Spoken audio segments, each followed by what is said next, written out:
But to continue on this conversation about how the structure of a club influences everything at a club, Uchunya Khanye came out and spoke about some development problems in South Africa. He highlighted how players like Abo Emil Witboy, Abo Kamuhelo Moreletsi, the players who were playing for the COSAFA Amachita team recently that were doing relatively well, may not be able to shine like Abo Lamine Yamal.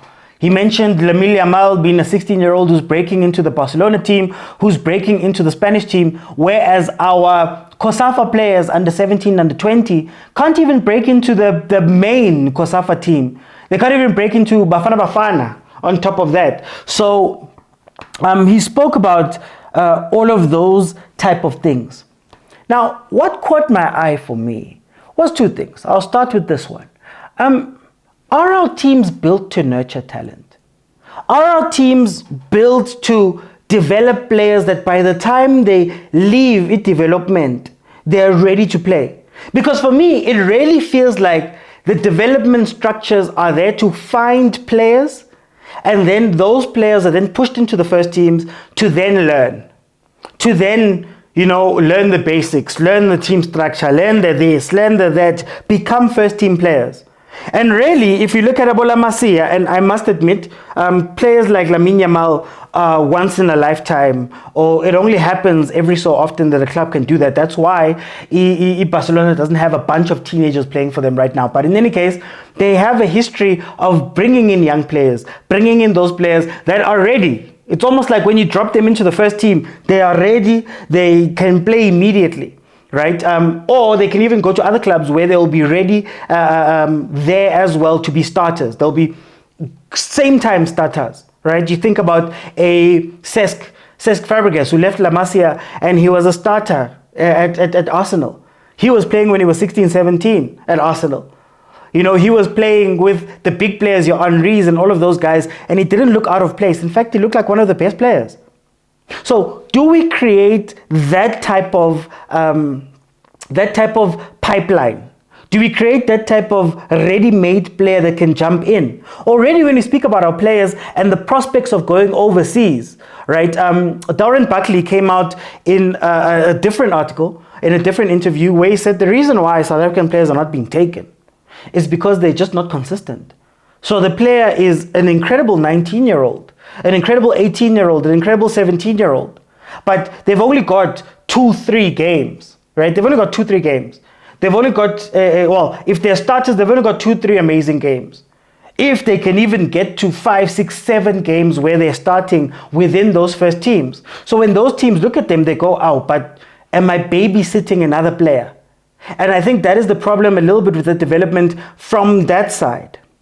But I think the thing that I really want to get into is,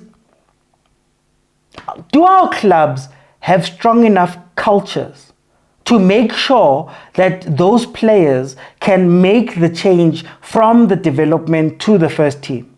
And I mean it like this. Uchunya Khanye, in that article, in that interview, he speaks about how Mamelodi Sundowns now has a new coach who's coming in, or a new coach comes in and those players have to start from scratch.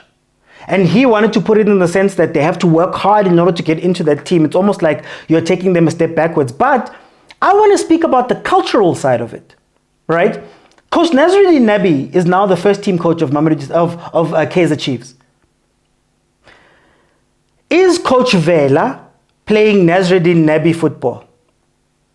Coach Vela, head of the development, the top development coach at Chiefs, does he play the same football as the first team?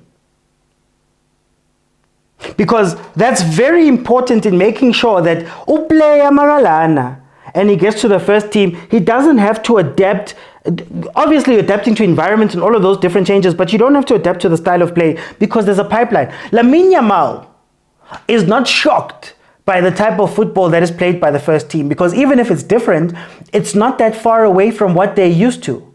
So when he graduates and makes that change and upgrades into the first team, they already know how to play. We've heard about Abu Xavi, Abu Iniesta, who have played the Barcelona way pretty much their whole lives. So when they keep going up the rungs, there isn't that change.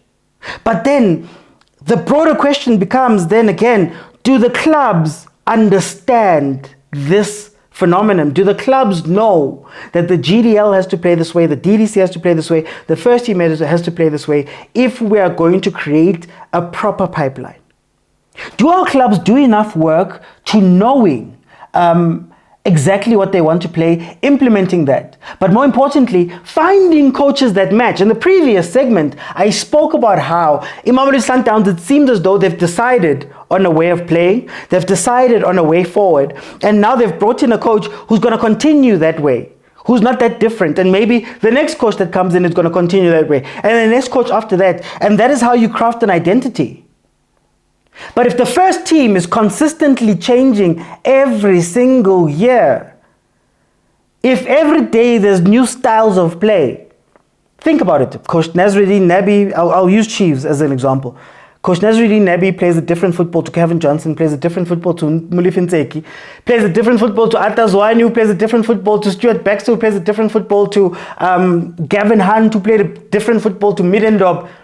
If now we've had years of this thing, but yet there's been the same continuity at the development level, are we surprised that we're not seeing that many players make it into the first team? Are we surprised that when they do, they're not cooked and ready to that level? And maybe we should start asking questions about how they are structured, man. Because when you start doing those things, or when you're not doing those things, it's easy to disrupt a lot. It's easy for a coach, as Junior Khanye is afraid of, it's easy for a coach to come in and bring in a different style of play that now knocks all of the players that were on the bench, all of the players that were hoping to break into the first team off of their perch, because maybe that coach is going to want you to do something different.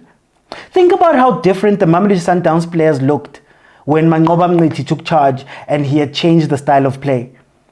I guess we all started looking at these players like, I know more players were questioning, more people were questioning Manqoba, but we all started looking at the players like, Debza, are you really that talented?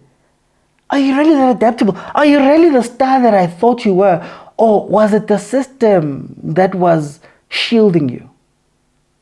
These are the things that we have to question from our clubs. Because if we look at the PSL, I don't know what the style of play of Richards Bay is. What is Richards Bay's default style? Coach aside, what type of football do they play? What type of football does Royal AM play? And that is the team that is at the same coach from the Bloemfontein Celtic days. What football do they play? What is Bloemfontein Celtic football? What is Gallant's football? What is the myriad of teams? Probably, I think, maybe 13 of the 16 teams, or let's say 12, 13 of the 16 teams don't have a set play. Sorry to interrupt the video that I'm sure you're enjoying, but I just wanted to say thank you for all of the support that you guys have shown me and my Overthinking Football platform. I'm a one-man band that's doing all of this, and I really do enjoy the comments about how, you know, Supersport needs to come fetch me and SABC and all of that stuff. And I think it speaks to the quality of the content, but also the amount of effort that I put in. So I just wanted to say thank you. But the truth is that Abu Supersport and all of those guys, yes, we're competing with them, but it's a completely different place.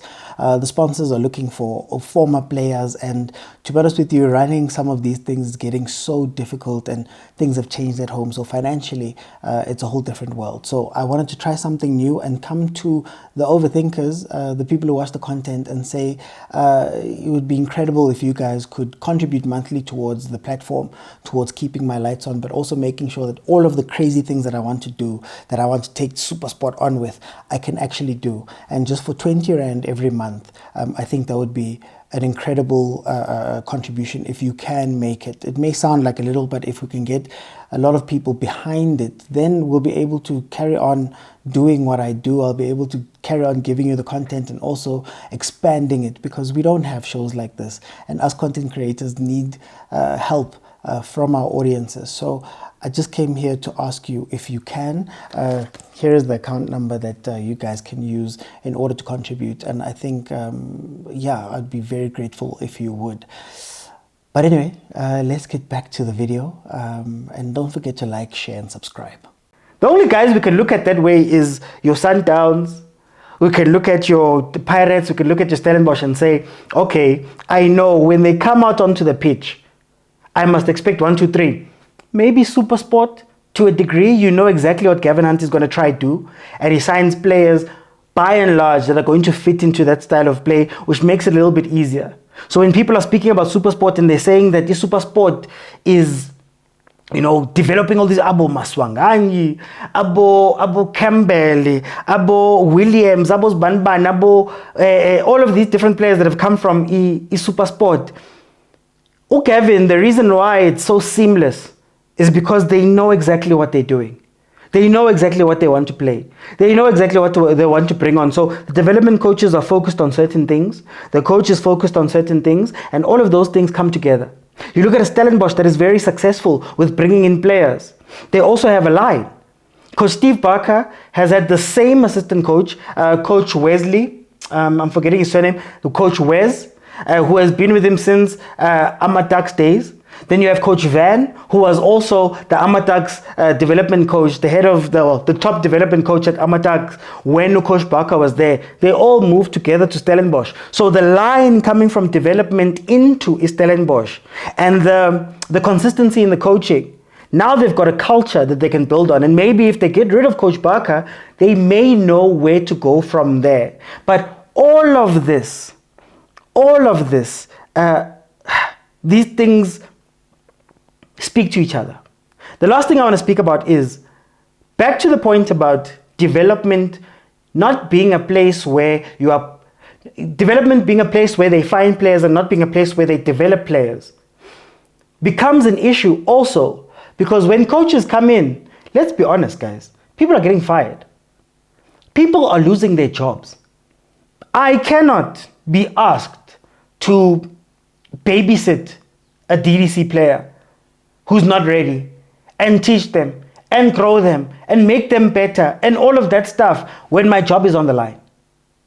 Chiefs was often a place where players went to die. In the past few years, where development players went to die because the coaches could not risk bringing in kids and youngsters. Sliwa. The trophies are not there. So that culture also does not allow for young players to come in. The culture does not allow for this development. There's still development that needs to happen. And there's only a handful of coaches in the league that have the backing of management like that or the trust of management that you know what, man, we're willing for you to lose some games if you can save us money with these development players. Think about Stellenbosch. Steve Barker's not going anywhere anytime soon. So he can experiment as much as he wants with bringing in Jaden Adams, bringing in Van Veek, bringing in Titus and all those. He can do whatever he wants. You think about Gavin Hunt at Supersport. Complains a lot, yes, but for the most part, he can do whatever he wants knowing that maybe he's safe. Secondary coaches coaches that might have that thing, Jose Rivero, even though he had to prove himself, may have carte blanche to bring in Nkota, to bring in Mbata, to bring in Abo Mfukeng. And even that privilege, he had to earn it by winning. What of the rest of the coaches? Coach Nabi may be given some rope right now by management because he's coming in with the experience and all of that stuff. Cool. But Abo Siema get fired year in, year out. Abu Coach Dentes get fired year in, year out. So is it also a pipe dream for us to believe that, these coaches must care when their jobs are on the line? Should they even care for the development of players? To be honest, at the top level, the top league in the country, why should I be developing players there? Or maturing players. Develop. Maybe I can make players better, but I can't be trying to make them good. And sitting with the consistency issues and sitting with, I can't. So that's another aspect that we have to look at here, that we might be a little bit unfair on some of these coaches. You think Coach Caroso has time to make sure that Litlaku is good? You think that, Umapena is now going to be given time to get better? No. So it would be very good for Mamelodi Sundowns to make sure that the players that are brought in are ready. And here's a very interesting pattern in world football. The coaches that bring in the young players are usually sacked very quickly. They're usually the ones that are sacked. Bukayo Saka was not brought in by Arteta. He was brought in by Unai Emery. People don't forget that. He was sacked for them to find it. Abu Khoza, Abu Litlaku were brought in by Coach Manqoba, sacked before he could use those players. So that's another interesting thread.